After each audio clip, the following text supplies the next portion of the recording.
engineer from Manchester, New Hampshire. A longtime regular at the Slam for Your Die reading and Slam for Your Die writing workshop, he competed in the 2011 National Poetry Slam as part of the Slam for Your Die team.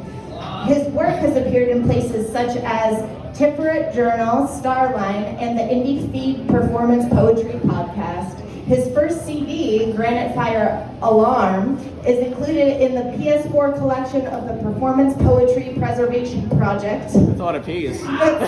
We love alliteration. At Dartmouth College's Ronner Library. He spent the pandemic writing lots of new poetry. He recently won the Fresh Veggie Slam and strongly believes that mangoes are a vegetable. Mangoes.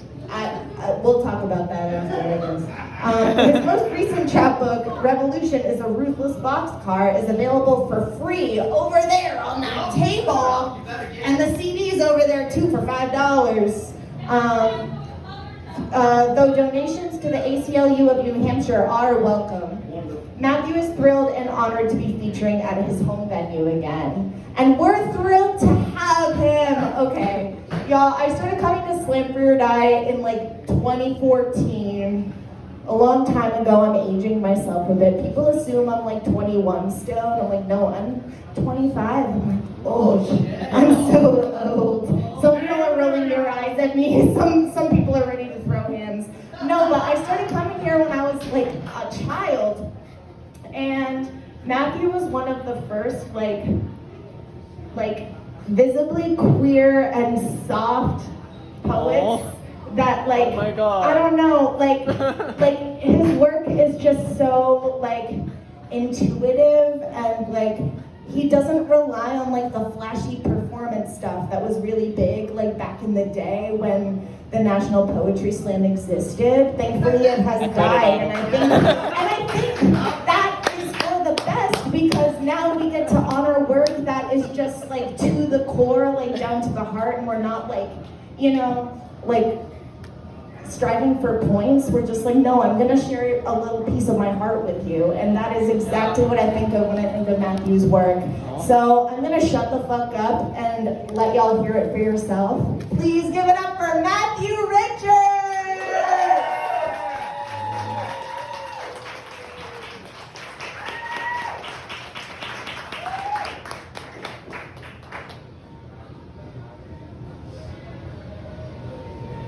In the wake of the Pulse nightclub shooting, despair is a wind-plucked harpsichord in 49 notes, deafening in its crescendo. It muffles the courtship of lovers in an almighty bellow of loss. And as I draw closer to you in public, I feel the fear in your pulse surge beneath your bold exterior. You tell me you are terrified of losing what we have when you have already faced so many repercussions for being who you are. Our love has manifested wondrous new worlds you wouldn't dare imagine. And I am opened lily who has brought the pure dew of the morning to your tongue. In vain, you curse my lack of self-preservation. Tell me I am being reckless for putting myself in the path of the meteor, as if making myself smaller could change its trajectory, as if there wasn't always another deadly thing waiting to strike. Darling, not one of us will outlive the hatred of this world. I know death is only a specter until it announces it's coming for you. I know fate is the Flying Dutchman coming to whisk away your doubloons and stash them in the locker of the deep. But I have tasted the pomegranate seeds from your hand, and I will settle for nothing less than the full joy life has to offer, fragrant and throbbing like the soul of our passion. Perhaps life's dangers are an atomic clock my body refuses to sync up to. Perhaps my eyes will always be brimming with hope, newborn and unspoiled. Or perhaps what I fear most is the radiance of my softness extinguished, the rainbow fish gone from their streams, the hushed lark on a dreary street corner, an ominous, lonely dawn. Every day, we are living the dreams our ancestors had for us, and they are begging and they are demanding that we not back down. The ocean is warm with their blood. There has never been a better time to get in the water. Let us be glow sticks in the night, lighting the way for anyone who's ever been scared. Let us be dancers at the end of time. Let us create our own planet where all our beautiful fiction can come to life. Let it be this one.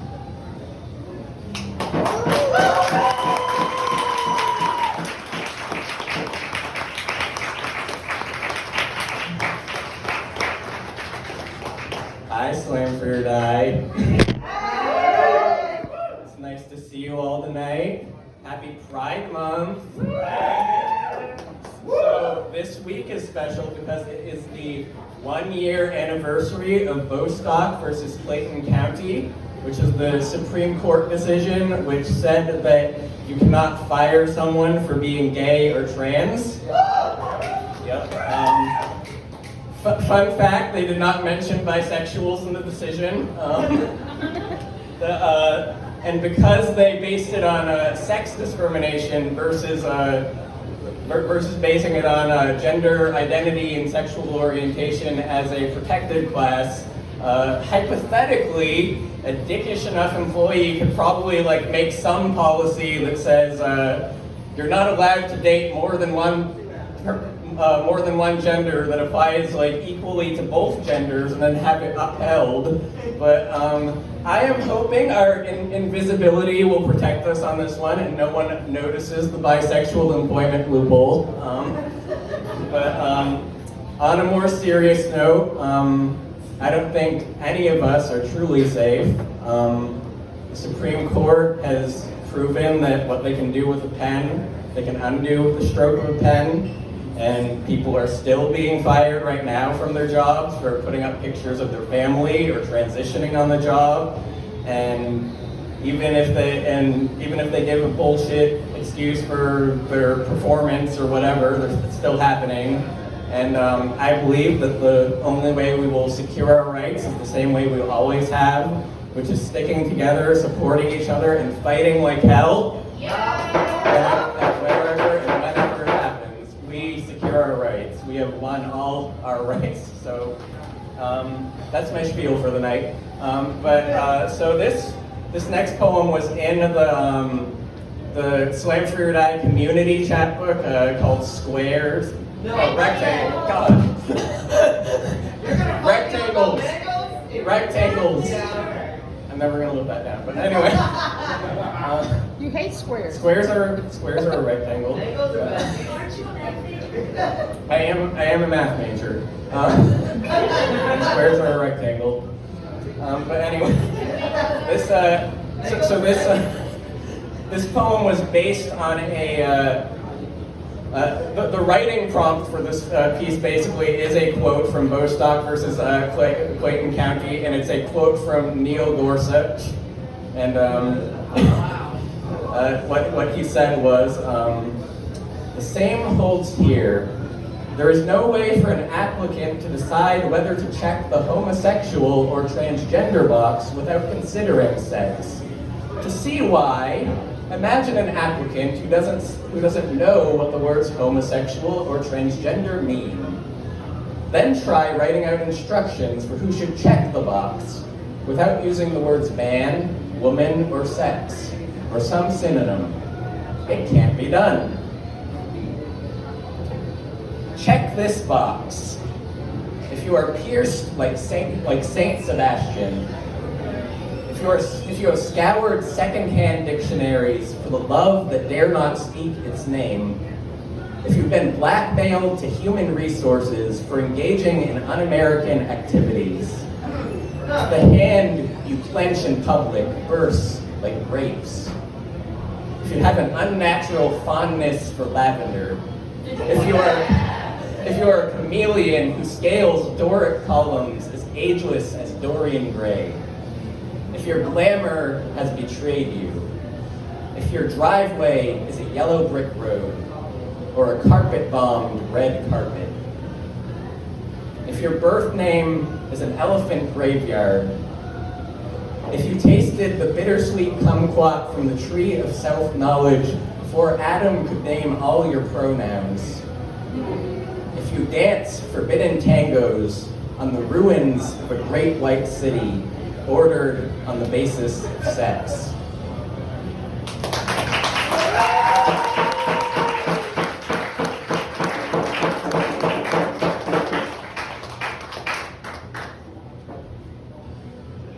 A new one.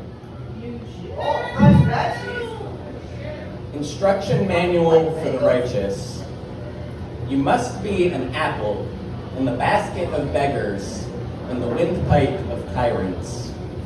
A royal buzzkill dragging down the party, garishly unfashionable in moral rectitude. A designer millstone fitted for every occasion. Engage in godly gossip, lauding those of ill repute who are not in your presence. Delight in discomfort to the point of ruin. Jump out the passenger door if continuing on the highway would bring you to dishonor. Dine on overstuffed parfaits of unsavory facts before coming to judgment. Use shame as a blood tithe to bring yourself to amends. Risk death, imprisonment, the admiration of outcasts. When they cut out your tongue, let your actions speak the truth.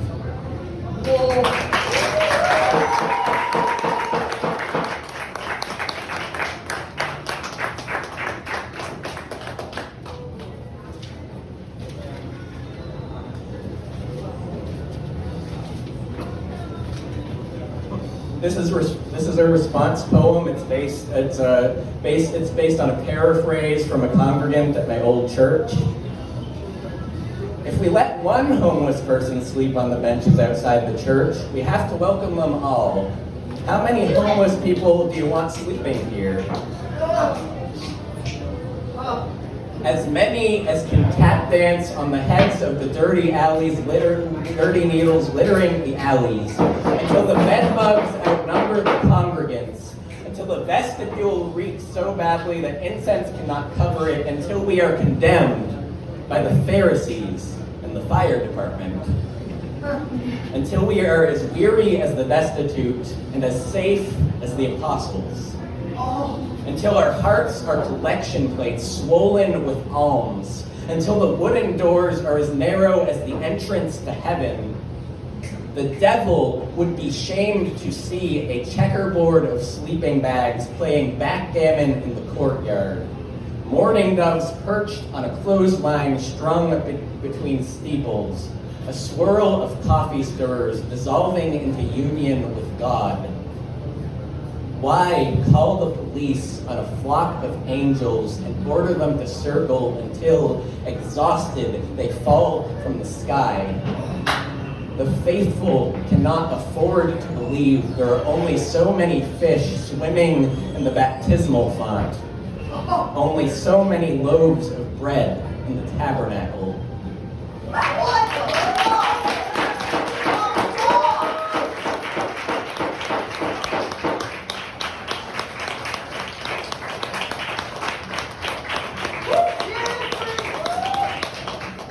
A good time to do a merch plug. So I have a bootleg copy of my 2010 chapbook pamphlet on unraveling tonight, with 5 variant covers by the artist J.B. Richards in the audience, and it ends with a bonus poem called "Ravel" that should have been there the whole time. But so that's $5, and then I have a album named Granite Fire Alarm. This is my 2013 album, produced and sound recorded by William James and cover art by Mark Callows. It was really fun to make. Very talented people. But yeah, so this one has like the best of like my first 5 years at Swam for a Die and like all my slammity stuff. And it also who has a CD player today? So like I have QR codes in here and links so you can like download on your phone or devices or what have you. And then finally, I had my newest chapbook from October named Revolution is a Ruthless Box Star. Apparently, Greg thinks it's good. And then, so that's for free because I was tired of people making money off the Occupy movement. But I started this in 2011. While I was in the Occupy movement, and then around 2020, I started writing a lot of poems about how it like affected me, like growing up, kind of like with this as the background. So I'm gonna read two of my favorite poems in here tonight that I've never read before. The first, like mangoes. The first one is called "The Lull." The revolution folded up its tent and left town so quickly I didn't have time to hear the protest chants in the street sizzle away like oil. It told me it was only leaving for a pair of hand warmers and a pack of Marlboro Lights from Cumberland Farms. Promised to be back when winter ended. It took the future with it. Left behind a list of demands to wallpaper my room with. Crucifixes and Buddhas bulldozed into concrete. The stinging residue of tear gas. The all-consuming lull. Time was the only thing left to occupy. I filled it with pride festivals and psychedelic mushrooms and court speeches and shouting matches with family members and angel reruns and red velvet pancakes and any god who would take me back.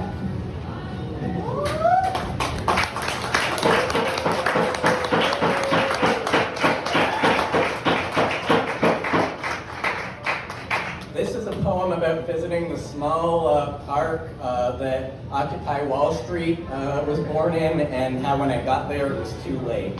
So this one is called Zuccotti Park, April 26, 2013.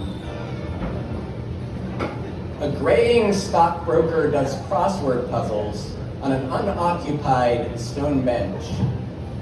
Women walk unruly dogs on tight leashes. Tourists fumble with selfie sticks for the optimal logistics.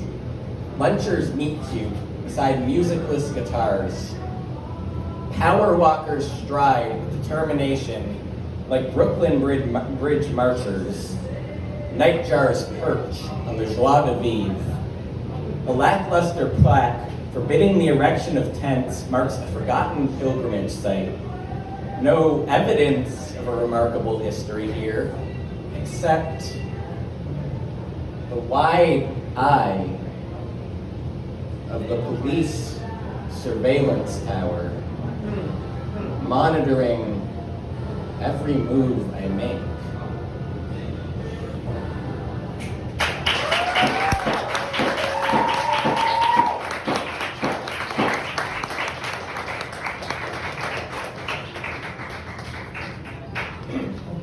Around 2017, I broke up with my boyfriend at the time and wrote a 17-page poem about it, like you do. Whoa! And it was called "Wishing Well: 5 False Prophecies of His Fate," and it was basically a magical, realist narrative with 5 interlocking fantasy worlds.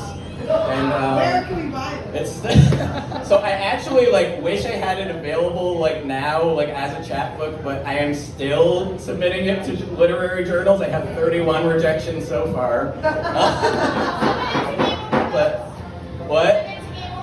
Game Over Books. Thank you. Okay, I will do that.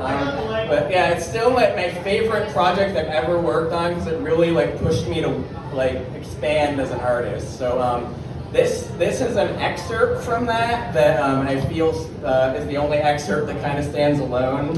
This is Wishing Well Part 2, The Other Side of the Mirror. On the first Wednesday of April, I wake to an animated world. I kneel to pray, and cherry blossoms sail to my sheets from the open window. Cheerfully, I grab a bucket and a broom to scrub soot from the fireplace and brush last year's cobweb from the corners of the room. Birds chirp on my balcony. I sing them a gay little tune of springtime and hope and new love waiting for me.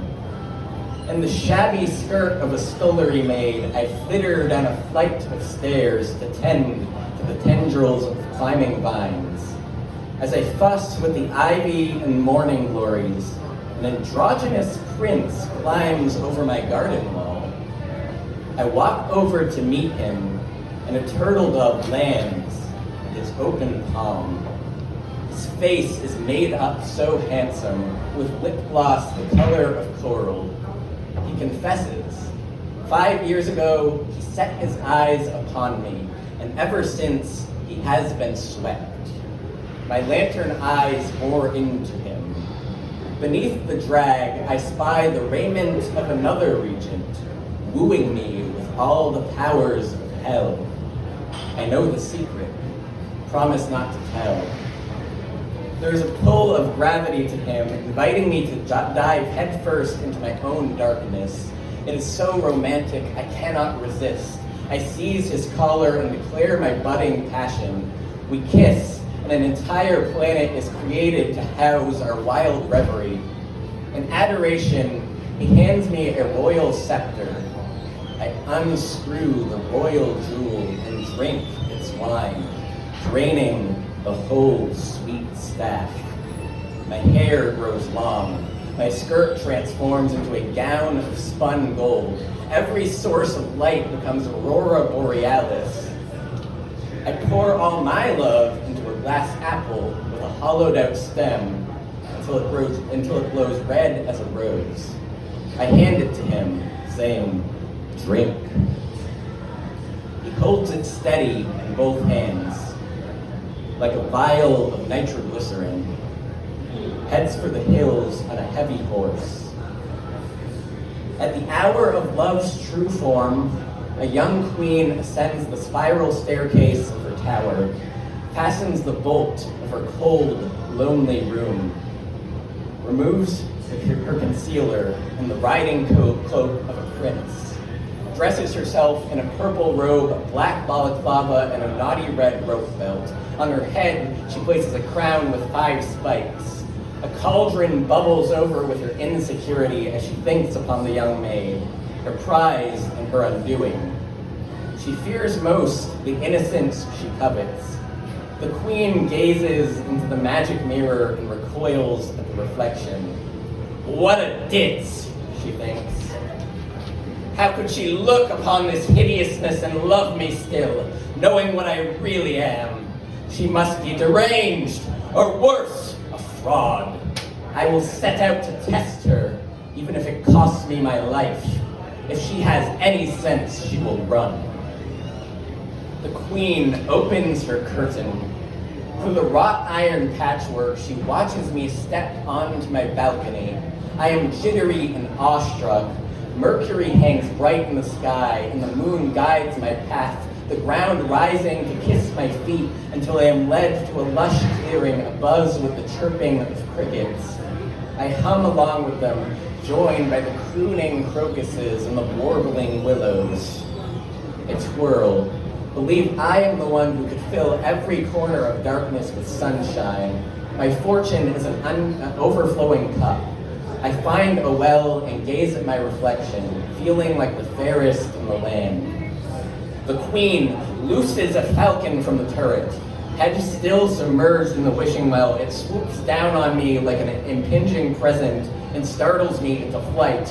Narcissus! Screams the queen, pointing and cackling into the night. I flee into a watercolor forest, long hair trailing behind me. The moon is eclipsed. The ground is reddened by the mad glow of Mercury. The crickets replaced by mosquitoes. The falcon makes its feast, First the ravens, then the owls, then the doves. White snow falls like feathers from the sky. Her own prophecy is fulfilled. Without tongs, the unseated queen removes a pair of red-hot iron slippers from the fireplace, puts them on. With frenzied feet, she dances her heartache to death. On her vanity, a mirror filled with fire. On the throne, a glass apple.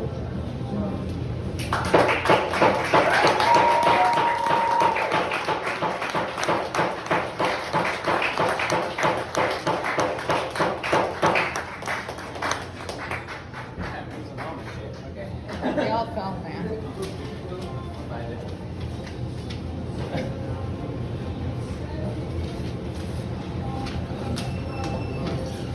The world I lost. It took me 3 years to forget the heartbeat through his shirt the day he kissed me farewell and drove out of my life for good.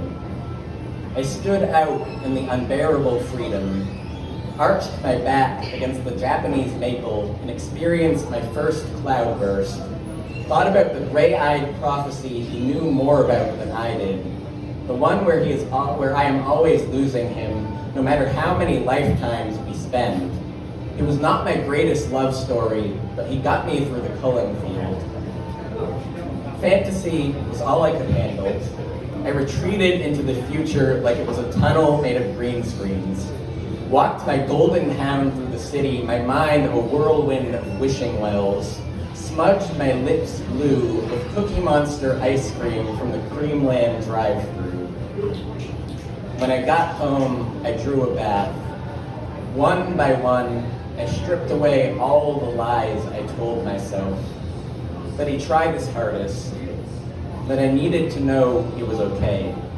That I didn't want to hurt anymore.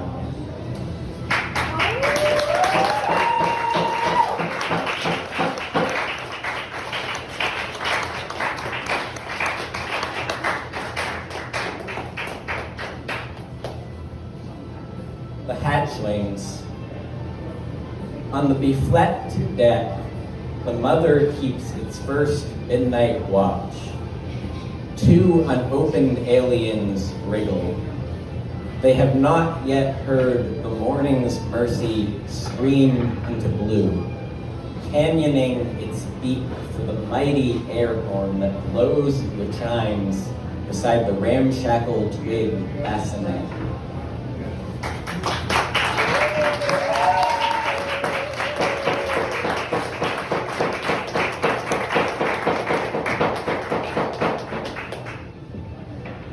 When the ADHD pummels me and I cannot start my homework, I instead daydream that I am Albert Einstein at a newly reopened Library of Alexandria on a pantomatic quest to solve the unified theory of everything by reading every book in existence. Before I even start, I must first read every bookshelf in the philosophy section. Before that, I must read the first letter of the first word of Plato's Politicus. And before that, I must embark on a side quest to make Socrates' man, trekking bloody-booted through the war-torn countrysides of Europe until I am on the floor of the finest slaughterhouse in Greece, chicken in my right hand, plucking half its feathers, then a quarter, then an eighth, ever sculpting myself a featherless biped that will never take flight. There are so many forms of the ancient paradox lurking in the depths of the human psyche.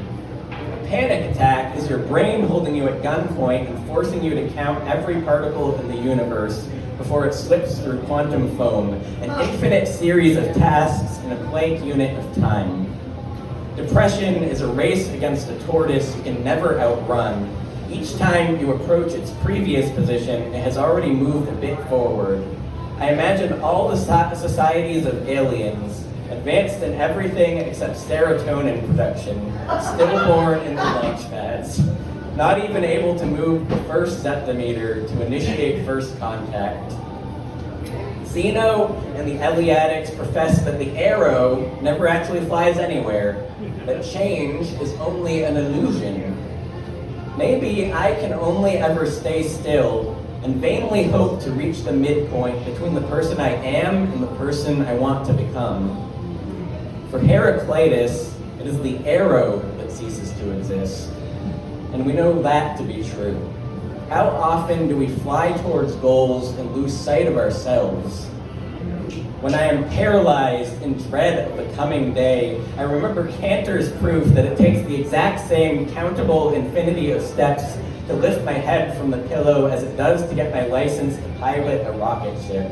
I remember the bisection of time into infinite discrete moments and become immortal, a transhumanist wet dream. Wellness is the freedom of Diogenes, walking out the front door and through the gates of Athens, mocking any philosopher who would dare stand in your way.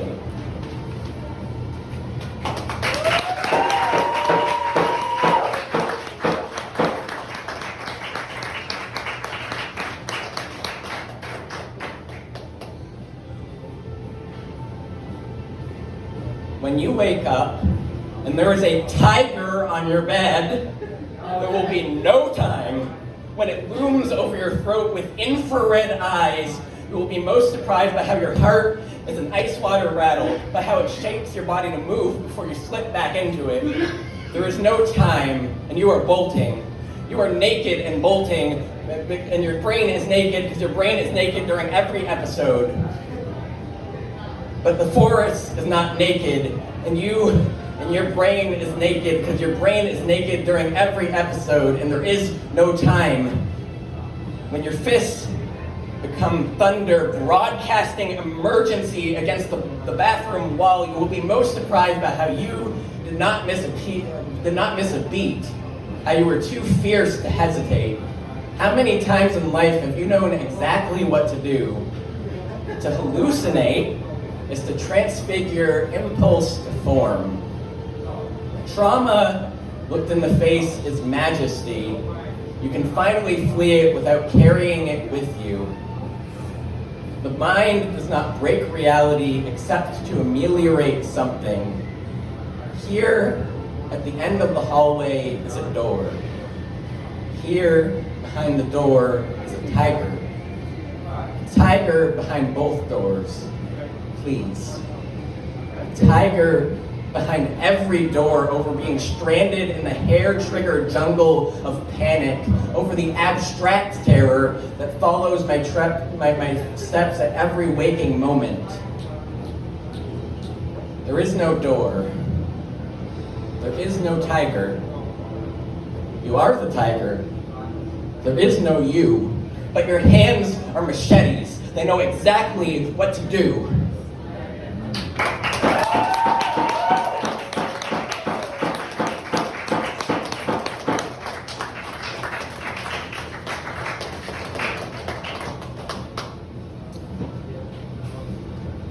I am very glad I have not had a panic attack in about 5 years.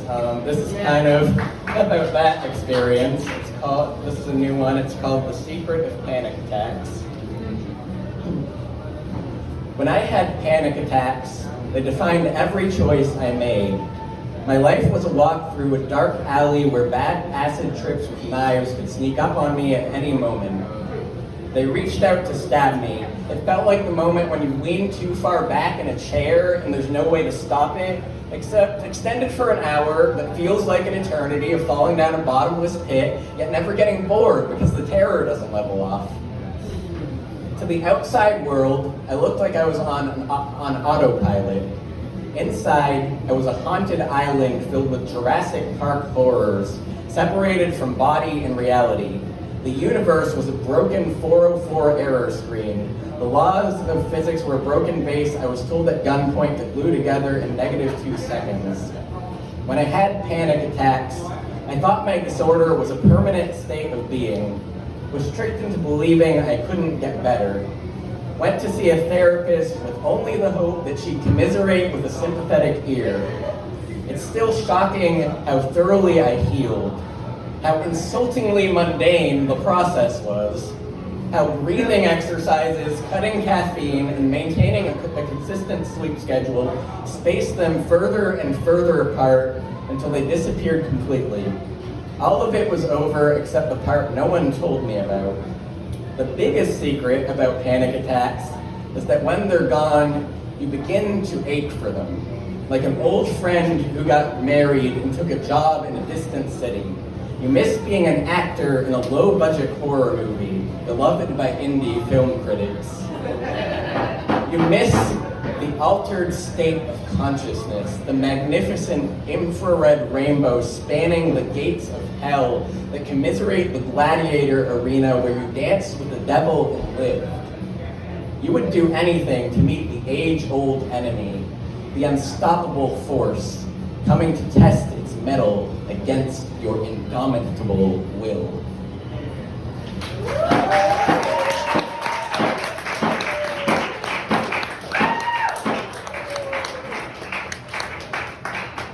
This is an old one. I wrote it during my Bridge Cafe days, like right out of high school, about 12 years ago. I think there are like over 900 Pokemon now. Mackenzie, is that, I don't know. Yeah.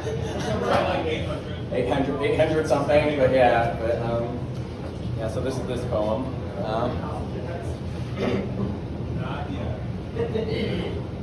There is a man in room 104B who is 21 and has no job, who takes remedial English classes and knows all 493 Pokemon by heart, who talks with a lisp and a speech impediment, who flaps his hands but hasn't learned to fly yet.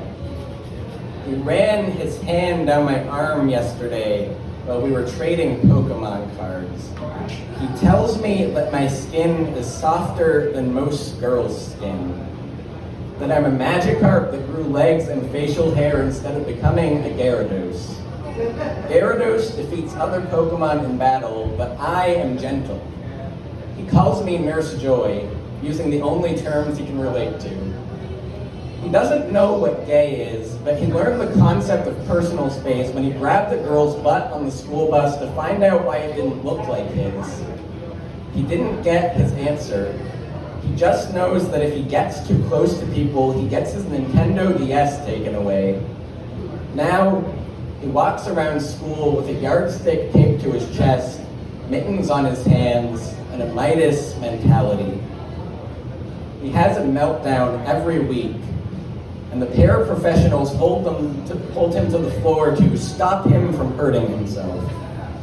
He knows that he hates his brain because it doesn't work the way he wants it to. He knows that a Mewtwo will never be allowed to evolve because it's just God's mistake, a lab experiment gone wrong. He knows he can't leave room 104B because the door is locked.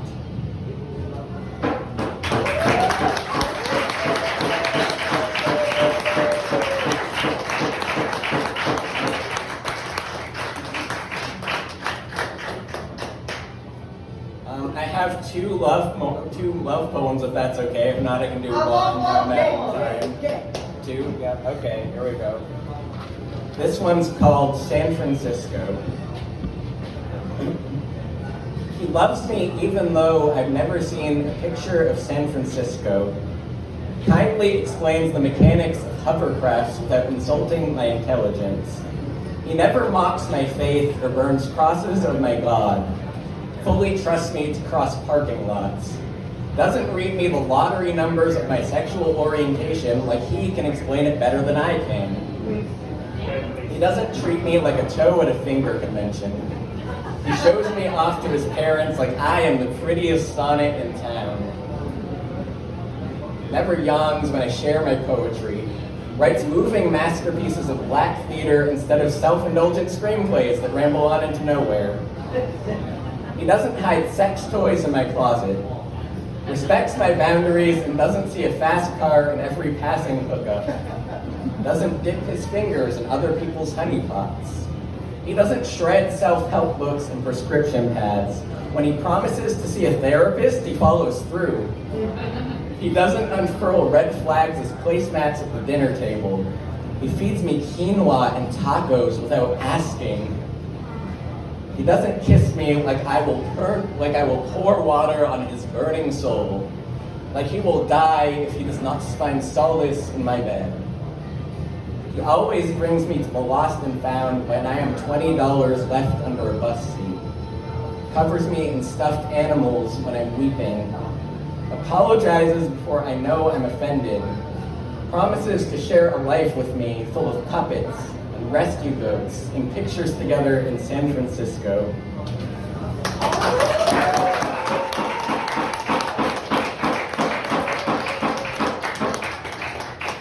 So that was for my fiance.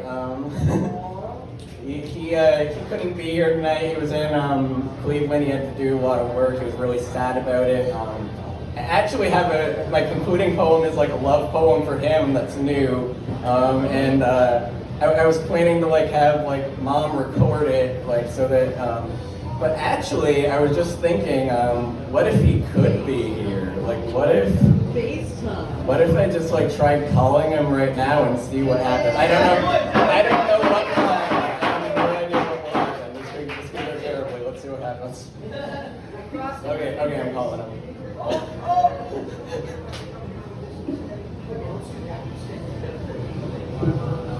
Let's see.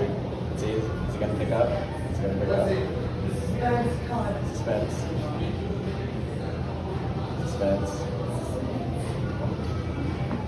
The one night he went to bed early. I think he might be in bed. Yeah. He is very tuckered out for making puppets. It's the same time in Cleveland. I mean, this is a guy who goes to bed too. I go to bed. Yeah, I'm not getting him, but I got the video. Experiments. Anyway, so one of the hardest moments in my life was, or one of the hardest decisions in my life was when I was in March of 2020 when on spring break I was in Cleveland when the pandemic hit, and I had to decide whether to fly home or stay there with him, and it was just a really hard decision. And I chose to go home, and I spent a long time without him and not knowing when I would see him, and it was really hard. And it has a happy ending because I flew out to see him as soon as I could get my vaccine, and as soon as my vaccine kicked in, and I surprised him and I proposed to him, and he said yes, and it was great.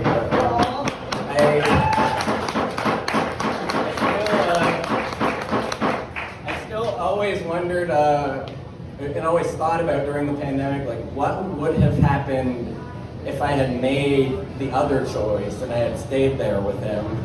So this is a brand new poem. I wrote it about that.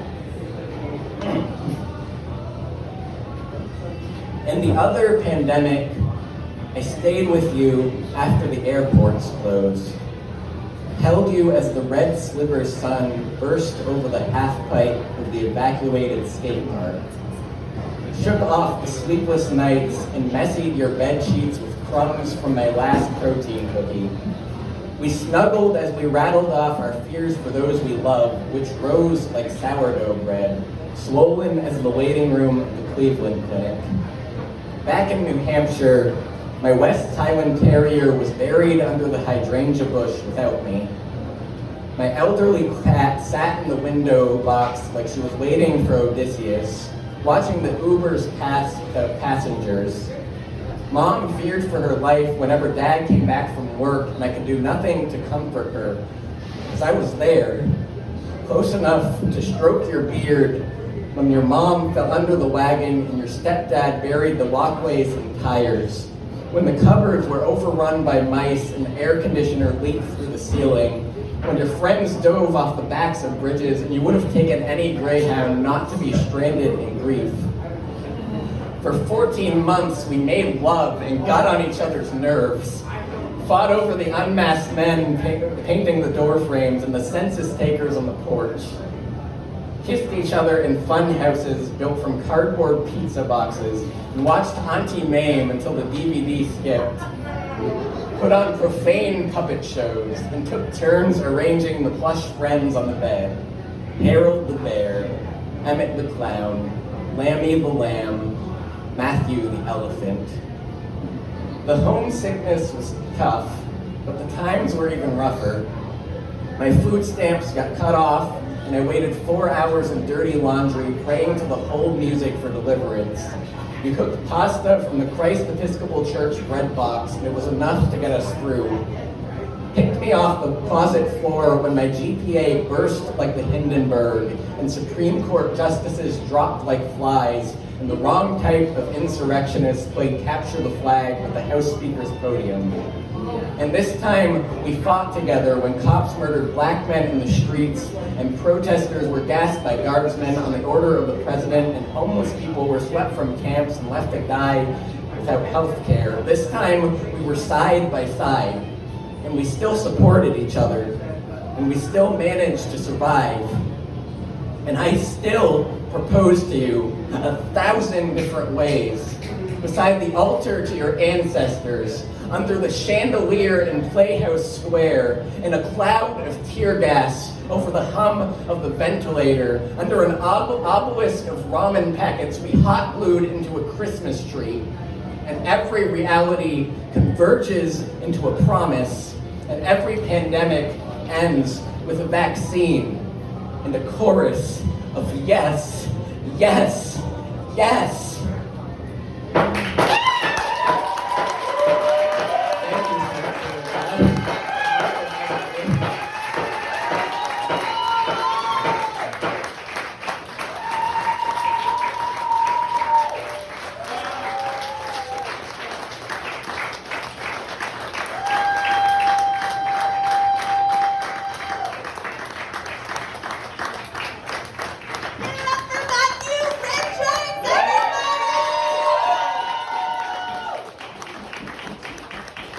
Okay, everyone, it's time to buy the Features merch. Yeah, it's time to buy the Features merch and also take the free merch. Take the free merch at least. And then